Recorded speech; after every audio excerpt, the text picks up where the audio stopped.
From LNN USA, it's Good Day VA, brought to you by Dunlop House. Welcome to Good Day VA. On this week's show, we've got American Idol contestant and Nashville recording artist, Carrie Brockwell.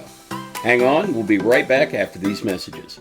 Whether it's raining diamonds or sapphire skies, add a little sparkle to your day with Petersburg Jewelers. Swader, Central Virginia's premier sports park. Corporate events, parties, date night, or just a family outing. At Swader's, it's always playtime. When it was Seth's turn to pay for gas on the annual boys' trip, he had to act fast to avoid a very awkward car ride. Luckily, Seth was able to transfer the cash with his phone. In that very moment, we were the Bank of Seth. BSV, the Bank of You. Welcome back to the studio and Good Day VA. We're here today with Nashville recording artist and Chesterfield native, Carrie Brockwell. Carrie, welcome to the show. Yes, thank you so much for having me. We're thrilled to have you, hearing a lot about you, so this is a great time to sit down and talk a little bit. Let's start off with the basics. Everybody has a genesis story. Mm-hmm. Tell us a little bit how you got into music. Well, I've been singing ever since I can remember. You know, I feel like I had a solo at my preschool graduation. So it's like, you know, I've been How'd singing. that go, by the way? Oh my, well, I can't remember most of it, but I bet you I was so nervous. But I think it went pretty well. And singing at like church talent shows and things when I was like 3. You know, my dad and my uncle played in a cover band for a while. And so music was always something that surrounded me in my household. I remember when they would have band practices, like the music would come up through the floors, and you know, I feel like my brother, he's like, man, that was so annoying, but me, I loved it. Like I loved every minute of it, and I always wanted to be a part of their rehearsals and their practices, and you know, I kind of just wanted to be on the mic at all times. So you got family roots in it as well. Yes. Who all in your family plays? Just my dad and my uncle. Okay. Mm-hmm. And Dad's hiding behind the cameras today. Yes. So, big family support. Yes, absolutely. And absolutely. how important is that when you're a young artist like that starting out? Oh my gosh, it is so important, I think, because they're the number one people that have your best interest, and you can 100% trust them, and you know that you can like go to them for anything. And they pay full price on all your merchandise. That's true. Actually, they pay for your merchandise to get out there. Yeah. Very true. Good. That's true, too. All right, so the folks that don't know you, you are currently a high school senior. Yes. And an artist. Mm-hmm. And you're actually on the road playing right now. So tell me a little bit about that balance. It's got to be tough. Yeah, it's a little bit crazy. But I go to the governor's school here in Petersburg, the Appomattox Regional Governor's School for Arts and Technology. And so luckily my teachers are pretty lenient about, you know, me picking to do creative things on the weekends and things like that. So if it bleeds over into my school time, they're okay with me emailing them and being like, hey, I'm in Nashville this weekend recording, like, can I have an extension on this assignment and things? That's so got to be much better than the dog ate the paper for sure. Yes, absolutely. And a little more believable. Yes, yeah. That's true.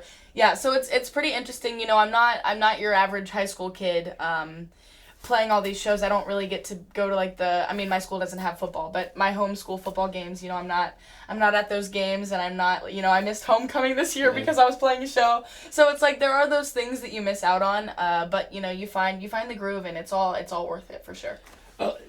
We've seen everything from Hallmark movies to everything else where you see artists, vocalists, people that are out in professional fields, actors, and they miss things like the prom, homecoming, those kind of things.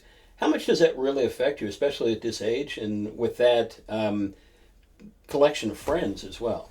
It hurts. It really does. I've written one song recently about it, but you know, I think about it a lot because, I mean, every kid wants to be at their homecoming, and every kid wants to be making friends. But for me, I kind of find it hard, you know, to connect with people my age.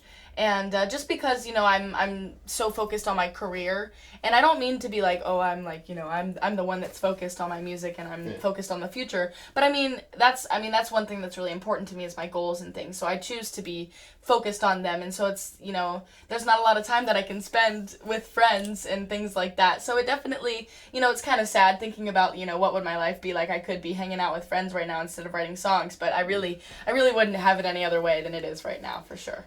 Well, and I think there's a dynamic there that it takes people to adjust to. Every high school student, every college student is going to go into the workforce. Mm-hmm. And your mindset, your priorities change. You happen to just be hitting that earlier than most people. So there's a little disconnect in people trying to assimilate that. but it's certainly a lot of folks are going through that, and it's good to kind of understand that and see the difference that's in it. So I'm going to touch on something else real quick. We'll jump to it because you brought it up there. You started off playing music.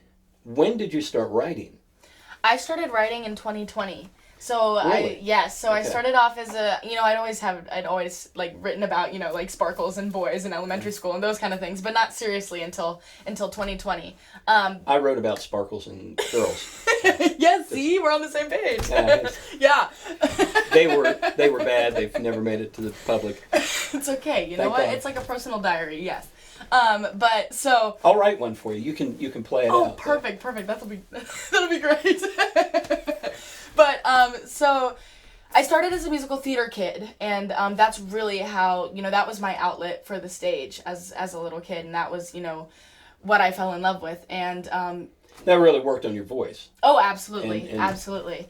And so that's where I'm at the high school for now is musical theater, and I've been studying that for the past 4 years, because in 8th grade that's what I wanted to do, and Broadway was pretty high on my goal list.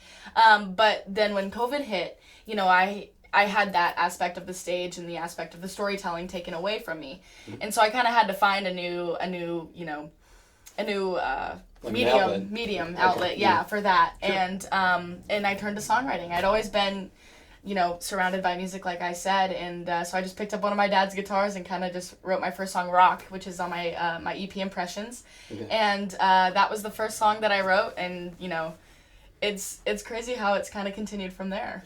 Well, the fascinating thing with COVID that we saw was a lot of people got trapped, but a lot of people enhanced their hobbies or their skills. They took that time and just refined and polished everything they were doing. It sounds like you not only refined your music and your vocals, but you kicked off your writing at that time. Mm-hmm. Yeah. Absolutely. Yeah. So what was your first public appearance? So your first paid gig? My first paid gig, it was at the restaurant in my neighborhood. And so we're friends with the owners and everything, and I played there on the little patio outside for like an hour and a half or 2 hours, I think it was. And I know that I did play my first original song, Rock, there, and it was the craziest thing because that's the meeting point for all of us in our neighborhood and for my community. Yeah. And so it's like every single person that had supported me from day one was there, and so it was pretty cool. I got to play with my dad and my uncle there too, and so it really was it was like probably the best kickoff gig like that you could ever have. So do you remember what the paycheck for that gig was? I'm sure it wasn't much because I probably wasn't very good at that point. I mean, I think I was okay, but oh gosh, yeah, I can't remember, but it probably wasn't a little bit over $100 or $100 or something like that. Well, that's LNN has a lot of events coming up, and I'm willing to book you right now for $100. Oh, perfect! Thank you. I will do that. A gift from me. Yes, thank you. Yeah. No, I've heard your stuff, and there's no way $100 is going to touch that moment, but we'll try. So that first piece is, it's a mini launching pad when you first play publicly. Folks that are musicians, we've played a lot in our history, and the first time you get out, there's just that rush and that adrenaline. Oh, yeah. So following that, you were doing some things locally, if I understand, playing some things here and there, like most musicians start out with. But it seems, right around COVID, you had a nice break. Season 20, you were an American Idol Golden Ticket winner. Yes. Tell us a little bit about that experience. A little bit, first of all, how did you get there to the auditions? How did that all roll out? And kind of your experience while you were there. So 15 is the starting age that you can audition for American Idol. And so there were never really, people are always asking me, what made you audition? And I'm like, I'm not sure, other than the fact that my dad saw that it was open and he was like, hey, you're eligible, why not try out? Dads, so, they're okay. Right, yes, absolutely. And so we did, and it was pretty wild. That was also in the kind of COVID era. It was kind of, that was 2021. So we're in the heart of it at that time. Right, pretty much. So we're kind of just going back to hybrid school and things of that nature. And where did you audition at? So the beginning things to get to the judges, that's at home. So that was on Zoom because of COVID. But my audition in front of the judges was in Austin, Texas. Oh, that's cool too. It was the first time I've ever been there. I've been to California because of my brother, but that was the first time. That's the farthest I've ever been for me. Well, the judges really liked you, obviously. and you ran through the show a little bit. That experience running through the solo performances. Tell us a little bit, what it's like coming out on a stage like that. Oh my goodness. You know, it's really nice because the initial auditions are really intimate. So it's like, you know, there's these people that are like, you know, you've looked up to your whole life and they look like Barbie dolls sitting in front of you. Mm. And so it's like that was pretty wild. But, you know, there was no time to be nervous at Idol. You know, it was always, you're either doing digital or you're doing, you know, interviews or you're doing different things before, you know, your vocal warm-up, before your audition, if you even got a vocal warm-up. But it's like, you know, because it was going so fast. But Hollywood, you know, that was a whole different step, and that was a whole different ball game because you were in front of all of your friends that you had made that got to Hollywood with you, and you were also, you know, in this huge theater. You know, only half of it was full because, you know, COVID again, and also just because of, you know, the contestants and things. But you're sitting in front of these incredible people with a whole team of production around you on this big stage with a huge American Idol sign behind you. And it really, like, again, there was also not enough time to be nervous, but it also, you know, it was kind of just like, this is what I'm here to do and this is go time. So it was like, there was, you know, there's no second thought. It was just kind of like, this is it, and I'm here to show what I do. That's an interesting point, too, because you see a lot of setups, and they make the show drama in a lot of places. Yes. I mean, it's television. So, right. I mean, it's what it is. And they show all these people super nervous, and I don't know if they're going to pull off the vocals. But from history, we've seen, when you're a musician, you have butterflies when you go on stage a lot of times, and almost always. Every single time. But it never really affects your skill set. It's just that nervous feeling ahead of time. But give me a little feel between the gigs you're playing around here as a musician, they're paying you, you're on stage and you're playing, versus being on a stage where they're judging you or the audience is judging you. What's the difference in that feel? There's got to be a little bit more nerves to that, I would say. But absolutely. And I think it always comes down to whether you're performing in front of peers or people who you don't know. I mean, not even just who you don't know. Like, if they're my age and I don't know them, that's still... I've sang the national anthem for high school, like, varsity baseball games. That is the most nervous I have ever gotten, I tell you. It's not just because they're boys. Like, it's just because, you know, I feel like high school boys and high school girls are just, you know, the most judgy people. And so it doesn't matter if I have a relationship with them or not. But it's just kind of scary in that way. And so, you know, being on that stage in the judgment aspect definitely is more scary than when you're, you know, you're just playing a gig because, you know that you're meant to be there. They hired you to play at their restaurant, and you're getting paid. It's your job, you know, that you're just there to, you know, tell your stories and do your thing. But when it's like you're competing for a spot, that is a little bit different, and it totally is, you know, a more like, man, it's a self-validation thing of like, do I have what it takes? And if this goes wrong, you know, how am I going to feel about it? Because it really is, you're not competing against your friends, because everybody there, when I tell you, everybody was so supportive and it was amazing. But it's really a self-competition thing for sure. Yeah, it's an odd correlation, but when you're out in half marathons and marathon runs, the interesting thing is everybody there is working to do their best, and everybody wants everyone else to succeed and do great at it. And it's amazing in those competitions, they're not as cutthroat as you might think it is backstage. Yeah, no way. It just seems you've got a lot of people trying to chase their dreams. Oh, exactly. That's all it is. And, you know, I've learned so many things. I'm still best friends with, you know, a couple of the people that I met there. And a lot of them, really, we still talk to this day.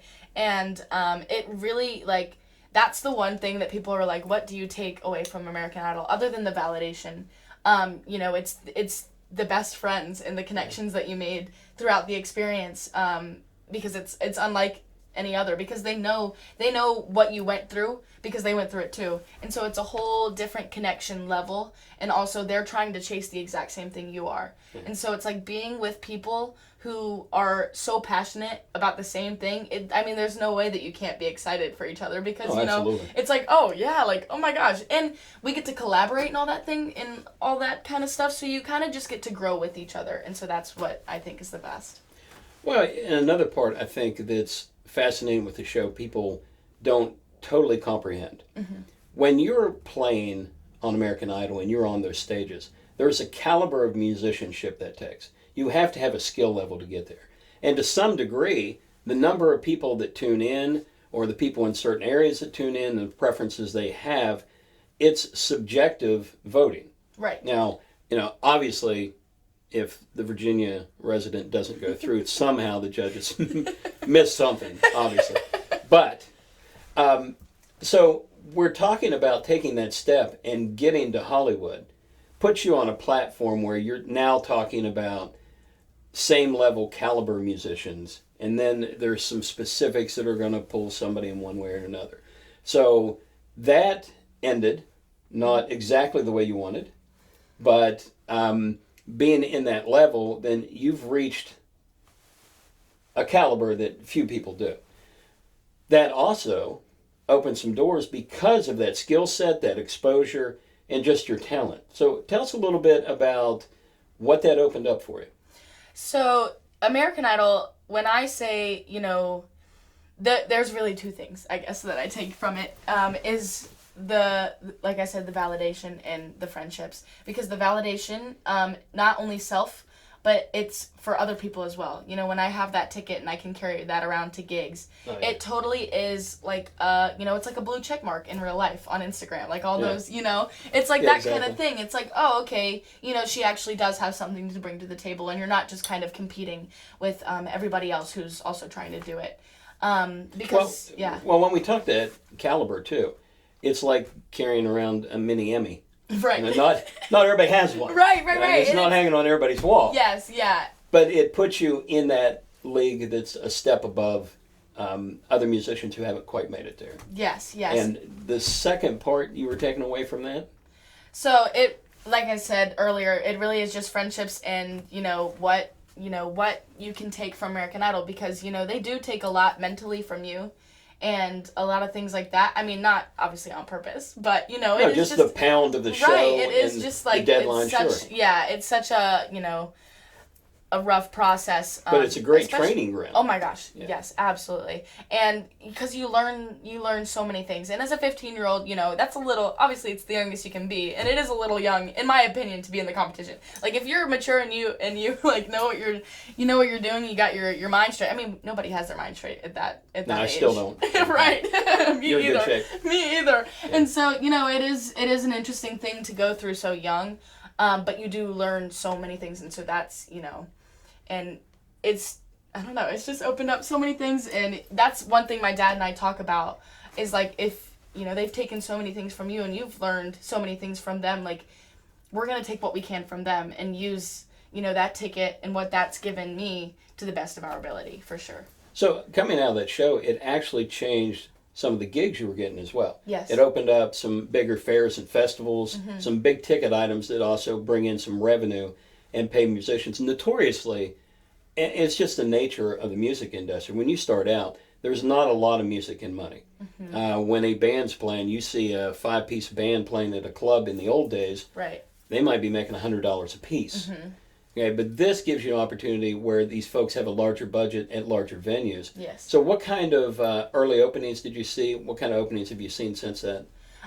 So it's been pretty crazy. I got asked to be at the VAF, the Virginia Association of Fairs Showcase, this last winter because of a show that I played for free, I think, at the Chesterfield County Fair last summer. And they just fell in love with me and, what I had going on, and they invited me to that. And that I was one of, I think, 5 to 7, I think, artists that were there that performed for, 50 to 70 fairs in Virginia. And so that was a really cool opportunity that I got that really put my name out to everybody. And having that, American Idol ticket under my name definitely helped them be like, oh, that's a cool thing to have at our fair and to bring people in, because it's a good drawing card. Right, exactly. And that's what the fair business is about. Yes. So it totally has given me a lot of those fairs this summer, which has been incredible. It also I played a benefit show in Chester, and at the Perkinson Center for the Arts and Education, and I played that with my friend Hazi, who was also on American Idol with me. And so it was a cool thing where we got to raise money for Runway to Life, a suicide prevention charity, and it was cool how we got to use our relationship and our gifts to raise money for that cause and for the Perkinson Center as well. And so it was really cool that Idol, gave us what we had to then use it for better in that situation too.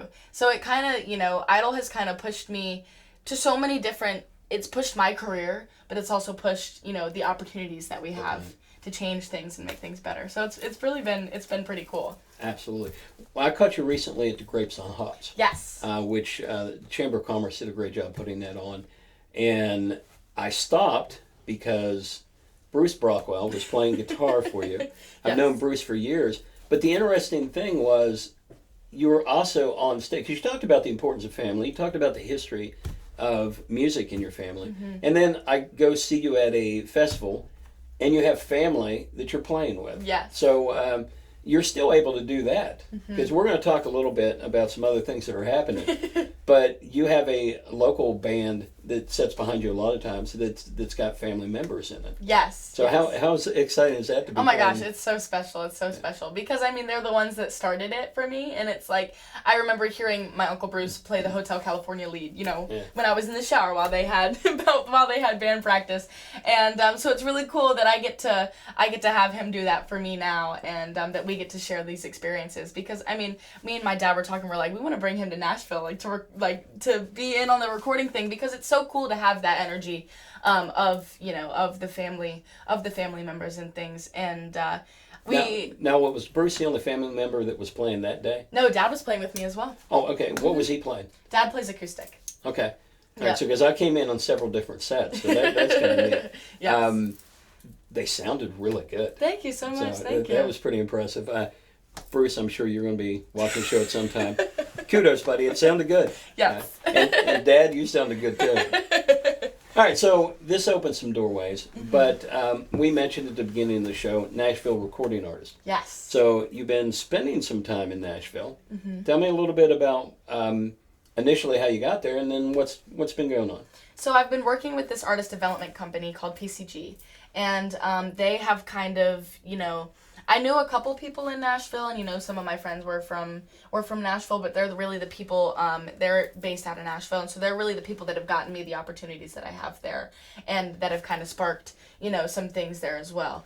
Bernard Porter, who is the lead of PCG, he kind of set me up with Britton Cameron, who I wrote my song. I co-wrote Dizzy with him, and a lot of these new ones now that are going to be coming out here soon, just like this new single.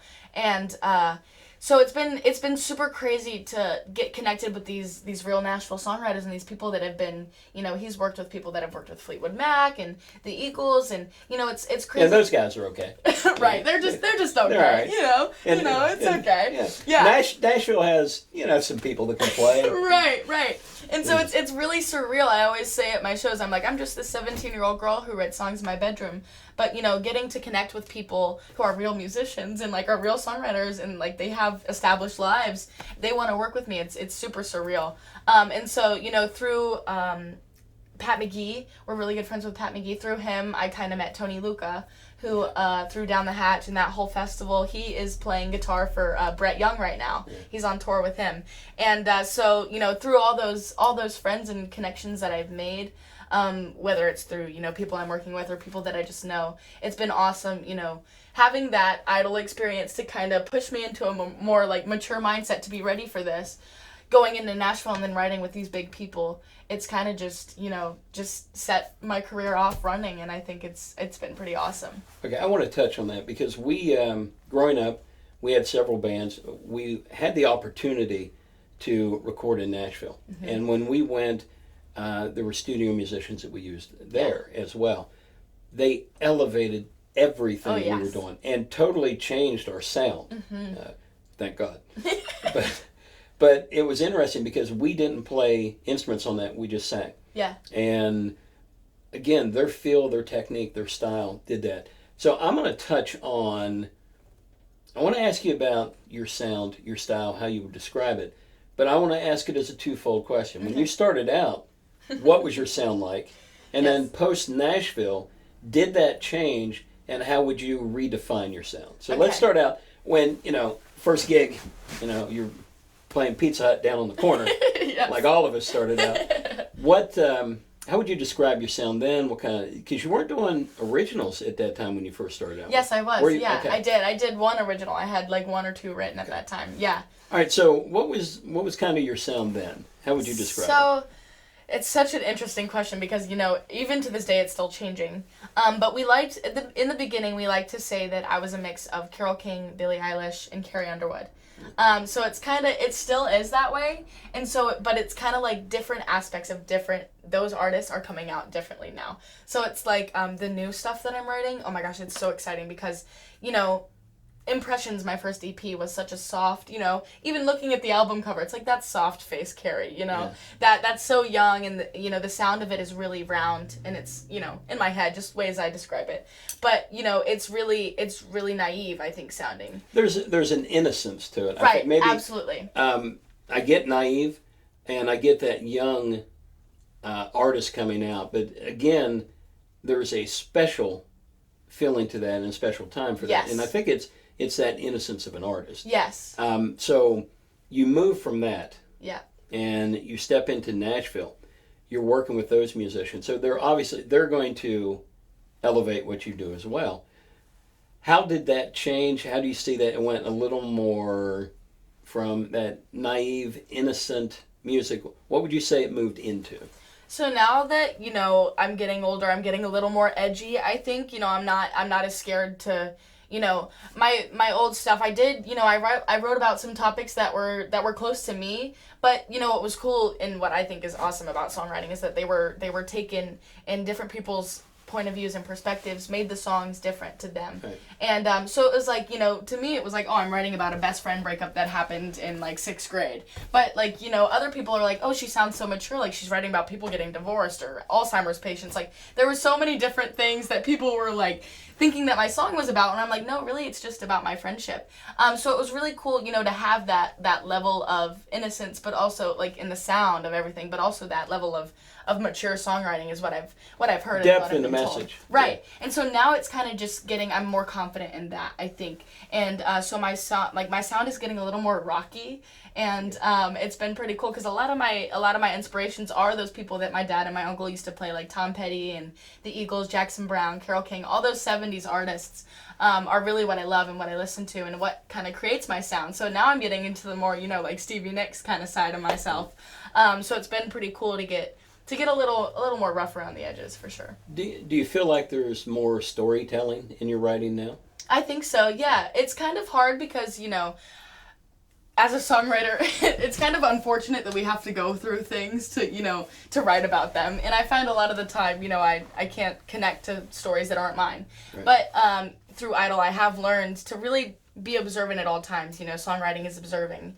And, taking inspiration from different little things in everyday life. And so now it's kind of, I've just learned to, look outside and think outside of the box a little bit. So it's definitely gotten deeper in my storytelling, for sure. Well, there's a season in American music, it was bubblegum music. Mm-hmm. And that was a big thing.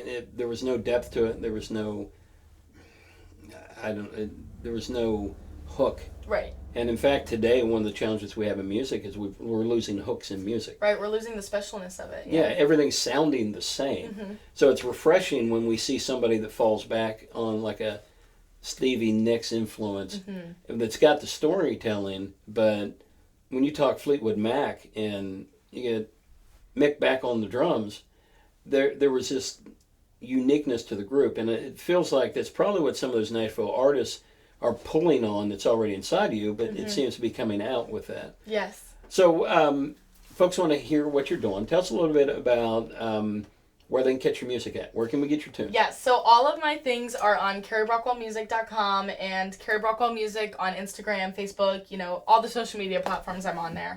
And so they can get that. All my music is on Spotify, on every single streaming platform you can think of. And yeah, that's pretty much where everything is. You can get it on vinyl too at my website. CDs and vinyls, we've got the hard copies of it all too. Which is pretty cool to see the vinyls come back. It's a pretty neat film. Yes. The preceding announcement was paid by Carrie Brockwell. All right, now back to the show. So something else is fascinating that's happened recently, and very, very few artists can say this. You played at a pretty popular place in Nashville. Yes. Where'd you play? Kind of how'd that work out? Yeah, so I actually got to play this past weekend was the Josie Music Awards Festival weekend.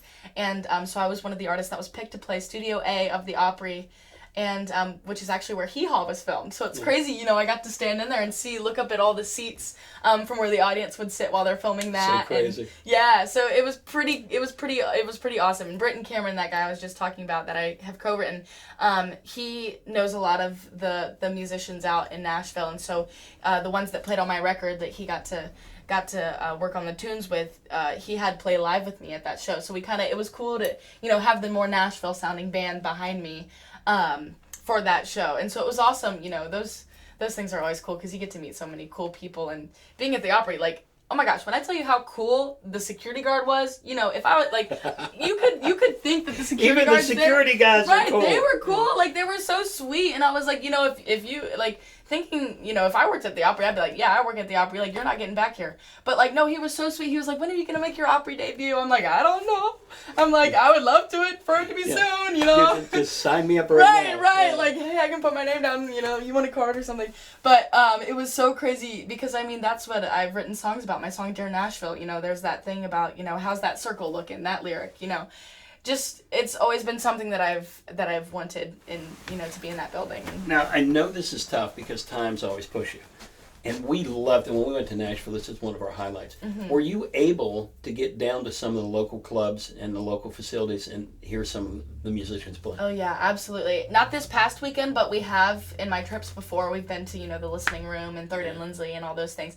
Because it's super, you know, that's where I think the great music is. You know, Broadway is just you know, there's fabulous people down there every single night. But it is a little crazy down there. And for me, I love hearing the stories, you know. Yeah. So Broadway is really, you know, now it's about a lot of cover songs and things like that. And, you know, I'm 17, so I don't spend too much time down there. So I don't know what really is all going on. You know, it could be a lot more songwriters than I think it is. But, you know, I gravitate towards, you know, the listening rooms and the things where it's quiet and you can hear the stories and the heart behind all of the artists. And I think that's what is really so cool about it all.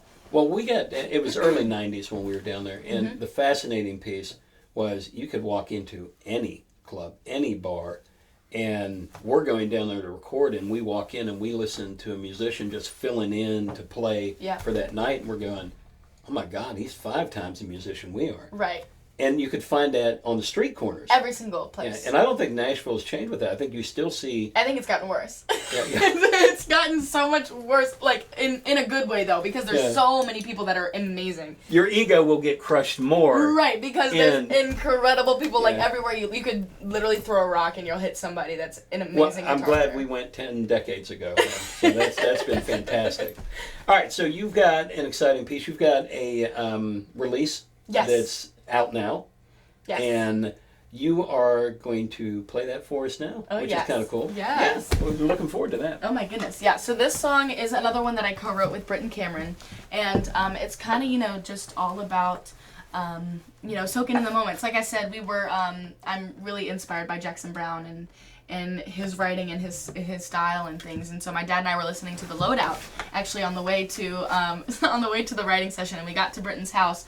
And he was like, you know, what do you wanna write about? And we had written these upbeat songs and these things that are also going to be coming out here soon. And I got to stop you real quick. How fun is that when you walk into his house and he goes, what do you want to write about? Oh my gosh, that's my favorite thing ever. That's my favorite thing ever. I love, you know, the creative effort and the really digging deep for songs. You know, a lot of things now are, you know, 3 chords and singing about a truck, you know what I mean? And so it's like, you know, although that's amazing and like it's crazy how good, you know, that turns out to be, I really like getting more deep into things. Well, and I think what we've seen and what I like about your music is genres have been watered down with that. We know this will sell if we keep producing the same thing over and over. And it's proven in a lot of areas that they can do that. But we're seeing now it's almost a return to the original story writing, songwriting, hooks, music that has some depth to it. I compare it to the automobiles. We used to have these stylish, cool automobiles. Then they all looked like a Camaro. Right. And now we're starting to see body styles again. So I'm seeing that come out in music. So we're really excited to hear this. Yes. I'm going to shut up and move out of the way and let you do your thing. Yes. Yeah. Alrighty. So yeah, this song, it really is just all about soaking in the moments, and you know, The Loadout is kind of a goodbye song, and it's not like I'm, you know, playing stadiums or anything right now. Yet. But right, yes. But you know, the vibe after shows and things like that it's still an interesting feeling that not a lot of people get to feel. And so this song is just a little goodbye song that's kind of just about soaking it all up. So this is called If Even Years Go By.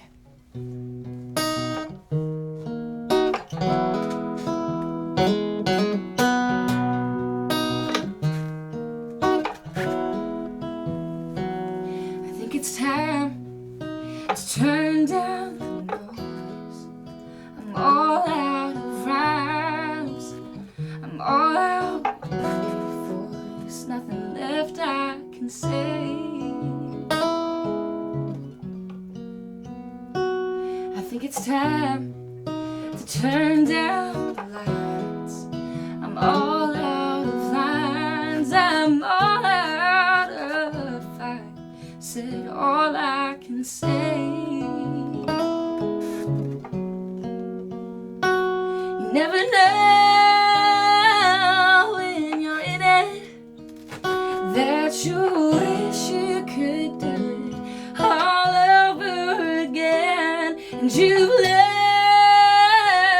every minute, and someday you will say, do you remember when it was heaven on earth? Was a hell of a ride. So hang on to the moment, don't let it slip by. If even years go by.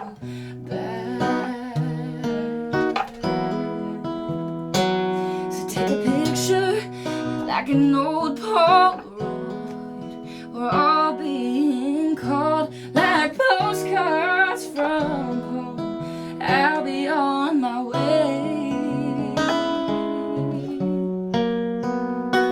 You never know when you're in it, oh, that you wish you could do it all over again. And you've loved every minute, and someday you will say, do you remember when it was heaven on earth? Was a hell of a ride. So hang on to the moment, don't let it slip by. If even years go by.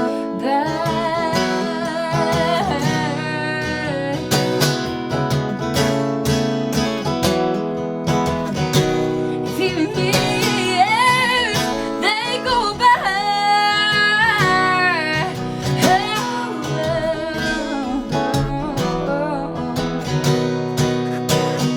For the rest of my days and the rest of my nights, so I'll say so long, but I won't say goodbye.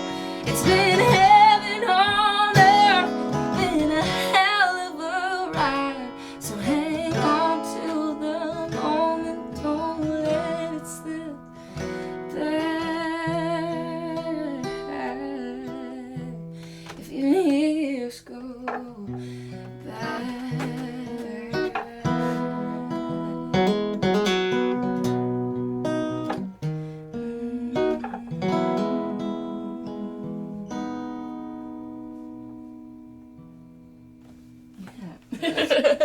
All right.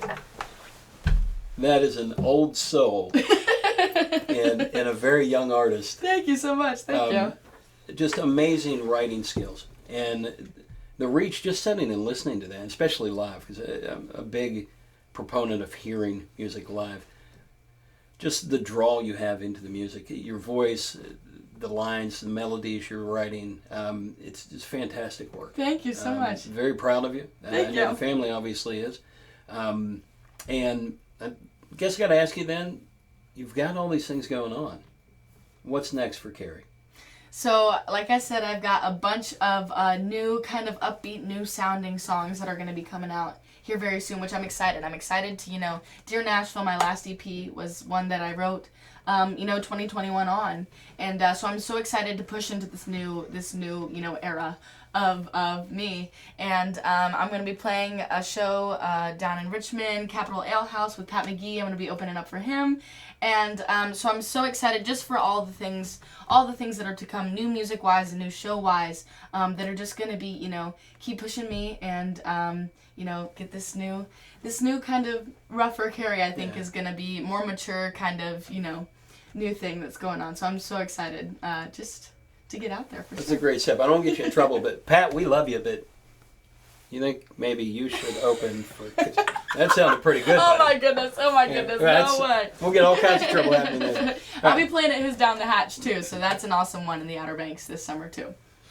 That sounds fantastic. Thank you. Again, we're very pleased to have you on the show. Yes, oh my goodness. I know our audience is really going to enjoy hearing if they haven't heard you before. So this single is out. Where can they find this? This single you can find on all streaming platforms, Spotify, Apple Music, Amazon, all the things. It's also going to be on YouTube for sure. Give me the title of the song again and the artist. Yes, If Carrie Even Years Brockwell. Go By me, Carrie Brockwell. So again, thanks for being on the show. Yes, we thank you appreciate so much. It was awesome. And it's just a fantastic sound, and we're looking forward to hearing a lot more out of it. Yes, thank you so much. Thanks for joining LNN and Good Day VA. We will be back right after this. Warning, these products contain nicotine. Nicotine is an addictive chemical. The Vape Guys is where you'll find hundreds of e-liquid flavors and a huge selection of hardware, disposables, hemp-based products, and smoke shop accessories. The Vape Guys make you the star with their loyalty program. Superior service, unrivaled selection, and a passion for vaping you deserve. The Vape Guys, 500 South Park Boulevard, Colonial Heights. Breeze In and get the best lunch in town. Breeze In is a family-owned business that specializes in top-notch service and fried chicken. Come enjoy Breeze In's original finest fried chicken. Like a little spice? Ask for our Virginia Heat Chicken. We have everything from barbecue to Philly cheesesteaks on our made-to-order menu. Thirsty? Walk into our beer cave and enjoy the coldest beer in town, including a wide variety of local craft beers and wines. Enjoy a selection of local Virginia products. Come experience what puts the breeze in Breeze In.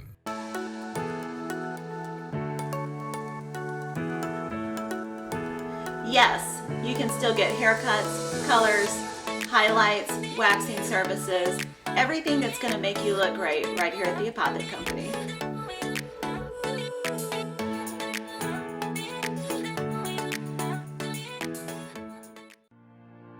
So here at Titan Auto and Tire, we're a full care automotive repair center, full maintenance items anywhere from an oil change, state inspection, and also full engine replacement.